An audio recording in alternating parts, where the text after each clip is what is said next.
setiamu yang ku alami dalam hidupku.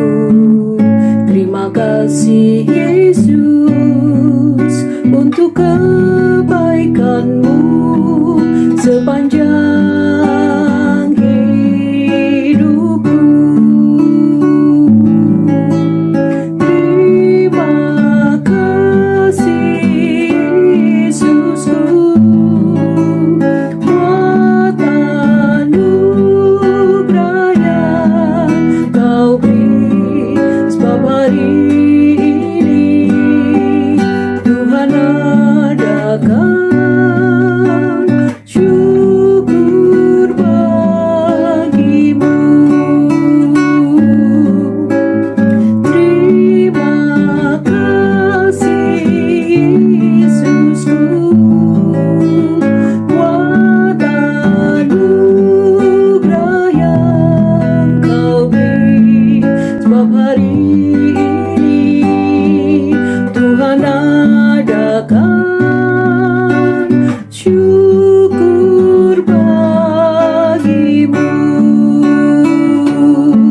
Sebab hari ini Tuhan adakan syukur bagimu. Syukur bagimu.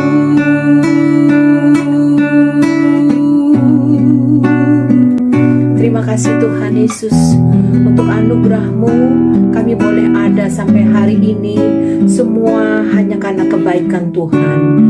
Terima kasih untuk banyak hal yang Tuhan izinkan terjadi, untuk kami boleh belajar memiliki hati yang bersyukur.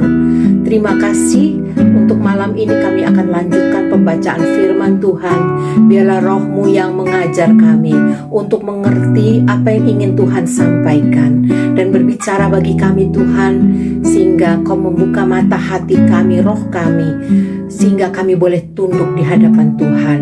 Di dalam nama Tuhan Yesus kami berdoa. Haleluya. Amin. Shalom Bapak Ibu Saudara terkasih dalam Tuhan. Kita akan tetap melanjutkan pembacaan firman pada malam hari ini yang terambil dari Keluaran 4 ayat yang ke-18 sampai dengan 31. Ya, yang berkata, Musa kembali ke Mesir. Lalu Musa kembali kepada mertuanya Yitro serta berkata kepadanya, izinkanlah kiranya aku kembali kepada saudara-saudaraku yang ada di Mesir untuk melihat apakah mereka masih hidup. Yitro berkata kepada Musa, pergilah dengan selamat. Adapun Tuhan sudah berfirman kepada Musa di Midian, kembalilah ke Mesir, sebab semua orang yang ingin mencabut nyawamu telah mati. Kemudian Musa mengajak istri dan anak-anaknya lelaki, lalu menaikkan mereka ke atas keledai, dan ia kembali ke tanah Mesir, dan tongkat Allah itu dipegangnya di tangannya. Firman Tuhan kepada Musa, pada waktu engkau hendak kembali ini ke Mesir, ingatlah supaya segala mujizat yang telah kuserahkan ke dalam tanganmu kau perbuat di depan Firaun. Tetapi Aku akan mengeraskan hatinya sehingga ia tidak membiarkan bangsa itu pergi. Maka engkau harus berkata kepada Firaun, beginilah firman Tuhan, Israel ialah anakku, anakku yang sulung. Sebab itu aku berfirman kepadamu, biarkanlah anakku itu pergi, supaya ia beribadah kepadaku. Tetapi jika engkau menolak membiarkannya pergi, maka aku akan membunuh anakmu, anakmu yang sulung. Tetapi di tengah jalan, di suatu tempat bermalam, Tuhan bertemu dengan Musa dan berikhtiar untuk membunuhnya. Lalu Sipora mengambil pisau batu, dipotongnya kulit katan anaknya, kemudian disentuhnya dengan kulit itu kaki Musa sambil berkata, sesungguhnya engkau pengantin darah bagiku. Lalu Tuhan membiarkan Musa, pengantin darah, kata Sipora waktu itu, karena mengingat sunat itu. Berfirmanlah Tuhan kepada Harun, "Pergilah ke padang gurun menjumpai Musa." Ia pergi dan bertemu dengan dia di gunung Allah, lalu menciumnya. Kemudian Musa memberitahukan kepada Harun segala firman Tuhan yang disuruhkannya kepadanya untuk disampaikan dan segala tanda mujizat yang diperintahkannya kepadanya untuk dibuat. Lalu pergilah Musa beserta Harun dan mereka mengumpulkan semua tua-tua Israel. Harun mengucapkan segala firman yang telah diucapkan Tuhan kepada Musa, serta membuat di depan bangsa itu tanda-tanda mujizat itu. Lalu percayalah bangsa itu, dan ketika mereka mendengar bahwa Tuhan telah mengindahkan orang Israel dan telah melihat kesengsaraan mereka, maka berlututlah mereka dan sujud menyembah. Puji Tuhan, di dalam firman Tuhan saat yang kita baca hari ini ada memberikan beberapa gambaran yang boleh kita lihat. Yang pertama, saat mendengar firman bahwa dia diutus Allah untuk kembali kepada bangsa Israel di Mesir, dia dengan rendah hati menyampaikan hal ini kepada mertuanya Yitro. Dia meminta izin bahwa dia harus kembali. Dia sangat menghormati mertuanya. Dia menghargai posisi orang tua dari istrinya.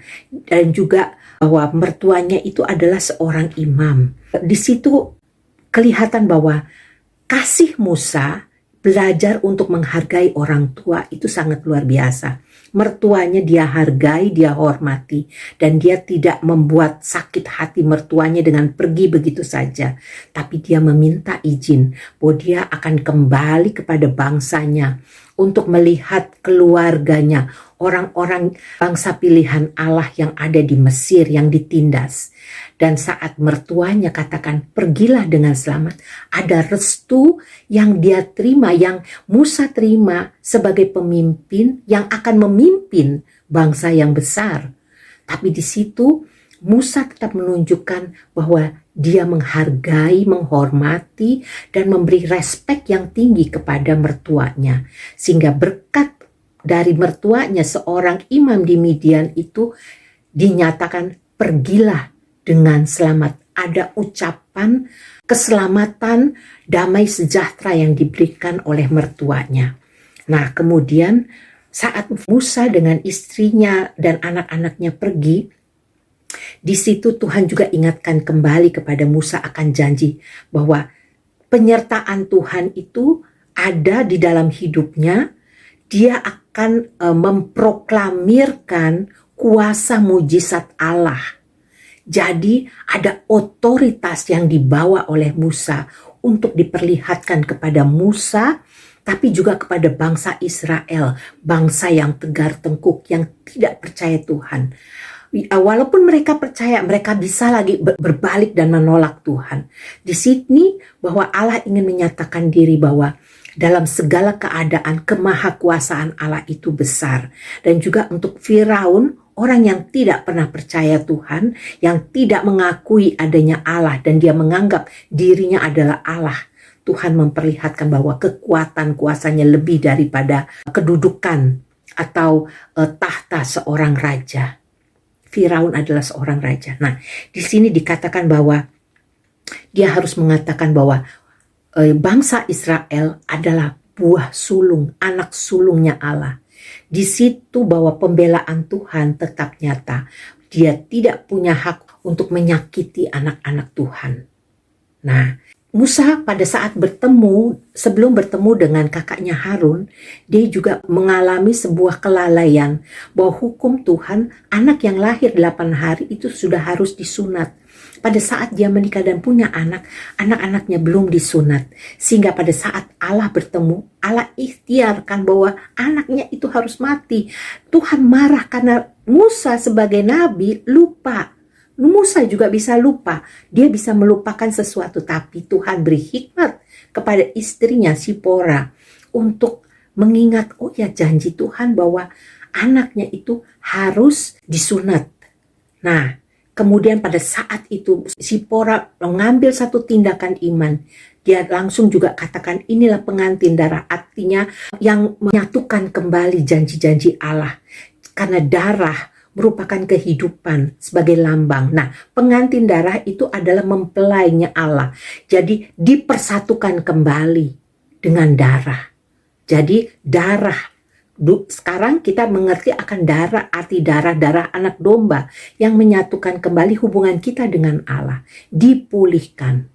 Nah, disinilah kita boleh melihat cara Tuhan bekerja, bahwa Tuhan memperhatikan setiap hidup kita sampai sedetil-detilnya. Dan pada saat janjinya itu dinyatakan, kita boleh berjalan dengan iman untuk menggenapi janji Tuhan, mengikuti janji Tuhan. Tapi pada saat kita lupa, Tuhan akan ingatkan kembali, sehingga perjalanan kita itu tetap dalam tuntunannya. Kita boleh bersyukur kepada Tuhan karena Allah luar biasa. Kita mau berdoa hari ini. Terima kasih untuk firman-Mu, terima kasih untuk pengertian-pengertian sehingga Kau membukakan lebih lagi tentang janji perjanjian Allah atas kami. Tuhan, terima kasih saat Engkau berjanji bahwa Engkau tidak akan pernah meninggalkan kami seorang diri, dan penyertaan Tuhan itu ada. Pengantin darah artinya kami diperdamaikan kembali dengan Engkau Yesus.